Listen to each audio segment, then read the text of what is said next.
nimeona ya kwamba tuendelee na funzo ambalo tulikuwa nalo part 2, maana video part 1 imekatika. Sasa naomba tuendelee na part 2 nao, part 2 ya siku hii ya upatanisho. Tunaangalia kuhusu upatanisho. Tunaangalia kuhusu upatanisho wa Agano la Kale. Na upatanisho wa Agano hili la Kale kulikuwa na siku moja. Tunaona ya kwamba ilikuwa imeteuliwa na Baba wetu wa mbinguni, ambayo ilikuwa ni siku kuu, yani ni tarehe 10 mwezi wa 7. Ilikuwa inaitwa the Day of Atonement. Kama yule alikuwa anafuatilia pale mbeleni part 1 ameona ya kwamba siku hii ya upatanisho ilikuwa ya tarehe 10 mwezi wa 7. Sasa na tumeona ya kwamba ni nini haswa kilikuwa cha maana ili siku hii ya upatanisho iitwe ya kwamba na ikamilike ya kwamba ni siku ya upatanisho. Tukaona number 1 ni Day of the Atonement, the day. Number 2 ni the high priest au kuhani mkuu.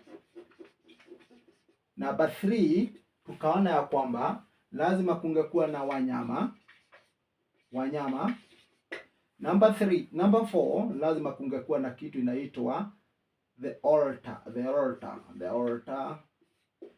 au kana kigogona thini wa undu uyu ni hari hatheru hatheru wiro warutagirwo. Koguo ri hayo mambo manne ni mambo muhimu sana na yalikuwa yanahitajika. Kuondoa jambo moja au kuondoa moja, hiyo ingeitwa siku ya upatanisho. Kwa hivyo siku ya upatanisho tunaona mambo haya manne yalikuwa ya muhimu sana.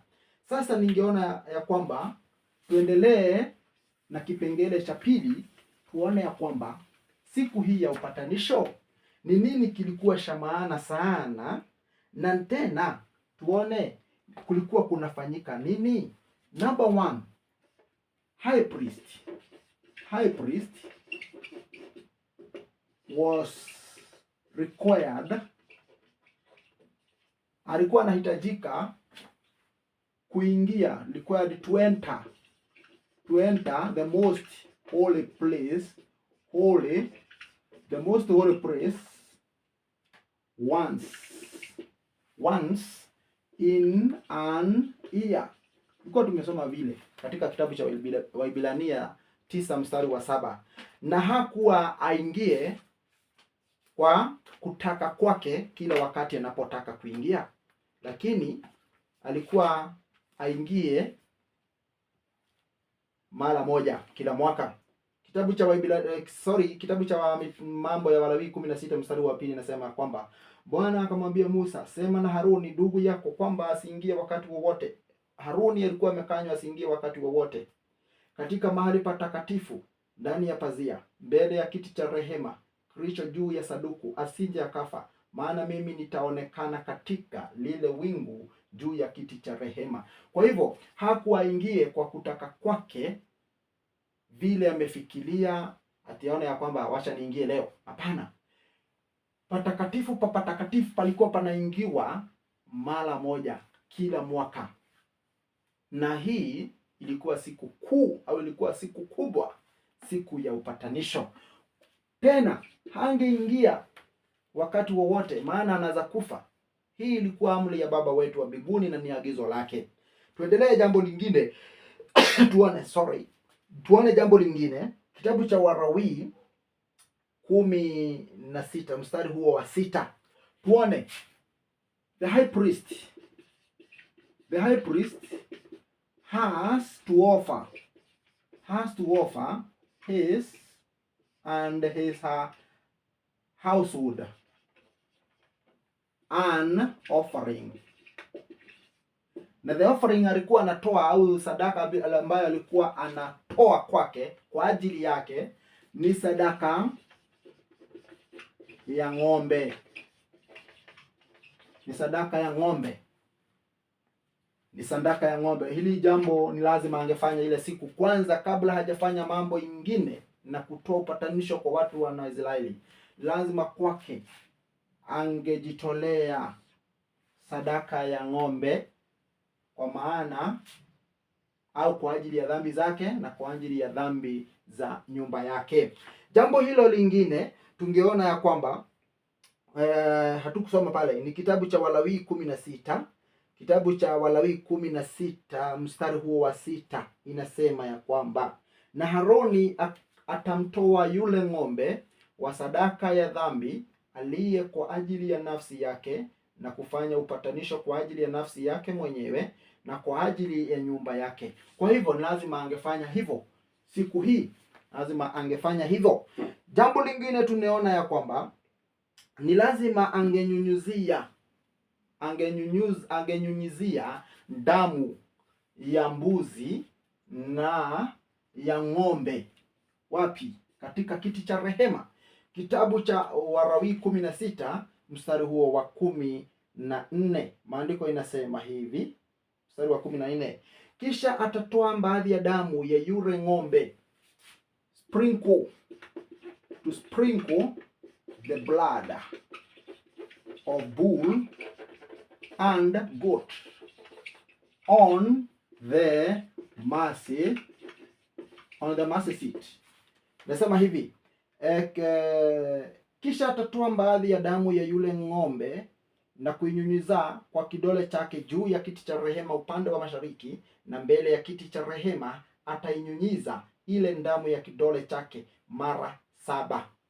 Kwa hivyo tunaona ya kwamba ilikuwa jukumu la kuhani huyu kunyunyiza damu na kidole chake, damu ya yule ng'ombe na yule mbuzi.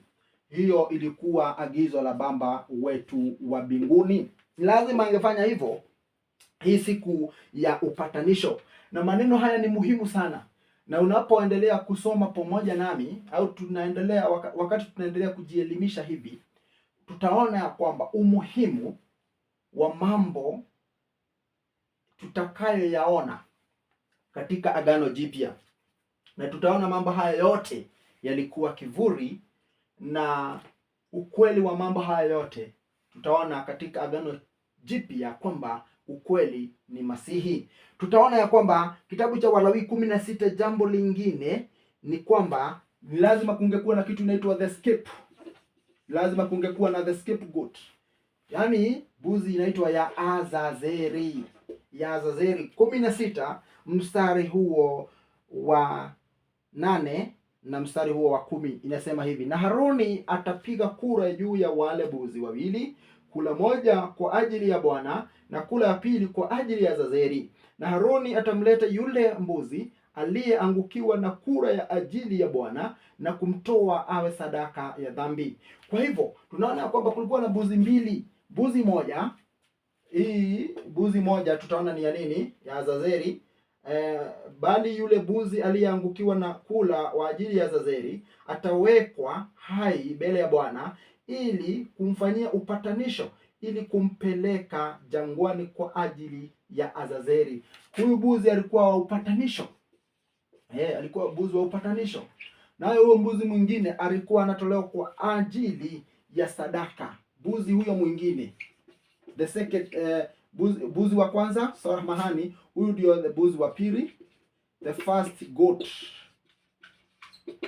ni wa sadaka ya dhambi, ni wa sadaka ya dhambi ya watu wote. Hivyo ndivyo Baba wetu wa mbinguni alikuwa anawaagiza hawa watu wana wa Israeli wakuwe wakifanya jambo hili, na mambo haya yalikuwa yanafanywa na kuhani mkuu aliyekuwa anatoka katika kabila la Walawi. Hakuna kabila lingine lingefanya mambo haya siku hii ya upatanisho, mbali tu yule kuhani mkuu aliyetoka katika kabila la Walawi.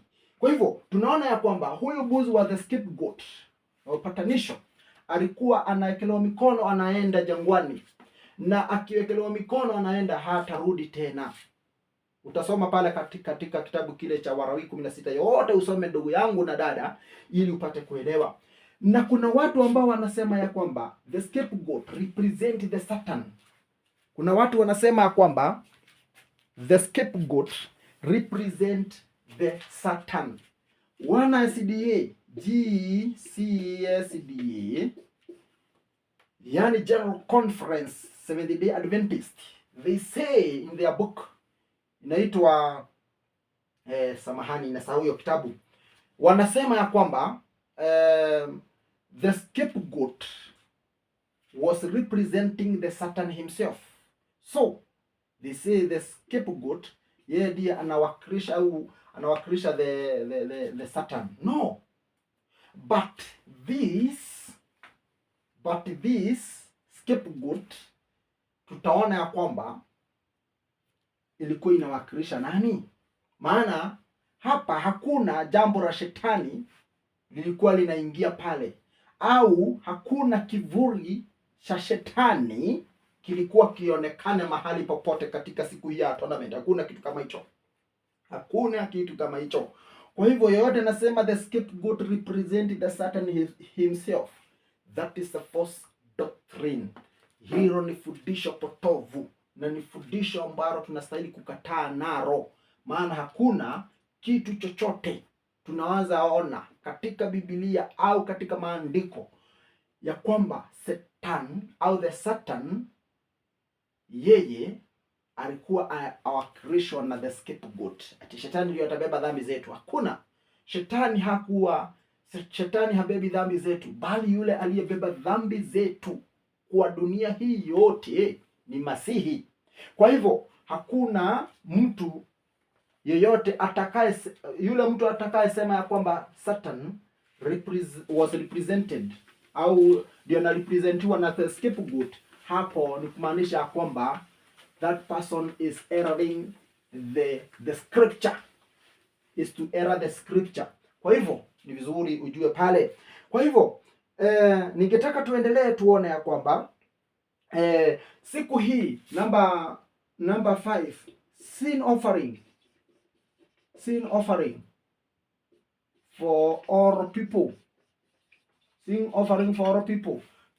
Pale tunasoma kitabu Walawi 16 mstari wa 15 inasema hivi, kisha atamchinja yule mbuzi wa sadaka ya dhambi aliye kwa ajili ya watu na kuileta damu yake ndani ya pazia, na kwa damu hiyo atafanya vile vile kama alivyofanya kwa damu ya ng'ombe na kuinyunyiza juu ya kiti cha rehema na mbele ya kiti cha rehema. Kwa hivyo the blood of this goat of the sin offering for the people was to be sprinkled. Lazima ingenyunyiziwa pale katika wapi? Katika kiti cha rehema na mbele ya kiti cha rehema. Kwa hivyo hili ni agizo la Baba wetu wa mbinguni. Mambo haya yalikuwa yanafanyika mnamo siku hii ya upatanisho, na mambo haya jukumu kubwa lilikuwa kwa yule alikuwa anaitwa kuhani mkuu. Mambo haya yote yalikuwa yake. Tena tunaona ya kwamba the bull au mbuzi wakimaliza mambo haya yote, ni lazima nyama za yule ng'ombe alikuwa wa sadaka ya kuhani, sadaka ya dhambi ya kuhani, na mbuzi. Nyama hizi hazikuwa zinapuriwa ile siku.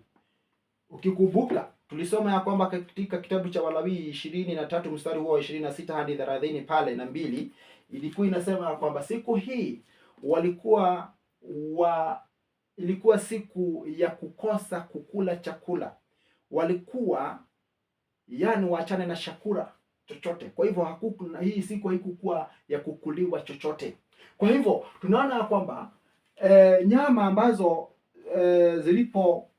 zilizochinjwa, kuna ng'ombe, kuna yule mbuzi wa sadaka ya dhambi ya watu wote. Nyama hizi zilikuwa zinafanywa nini? Kitabu cha Walawi 16 mstari huo wa 27 inasema hivi, na yule ng'ombe wa sadaka ya dhambi na yule mbuzi wa sadaka ya dhambi ambao damu yao ililetwa ndani ifanye ukumbusho katika patakatifu, watachukuliwa nje na watashukuliwa nje ya marango, nao watachoma moto ngozi zao na nyama yao na mavi yao. Na yeye awachomaye moto atafua nguo zake na kuosha mwili wake kwa maji, na baadaye ataingia malangoni. Kwa hivyo hii siku tunaona ya kwamba nyama ambazo ngozi tena mavi ya ng'ombe na mbuzi zilikuwa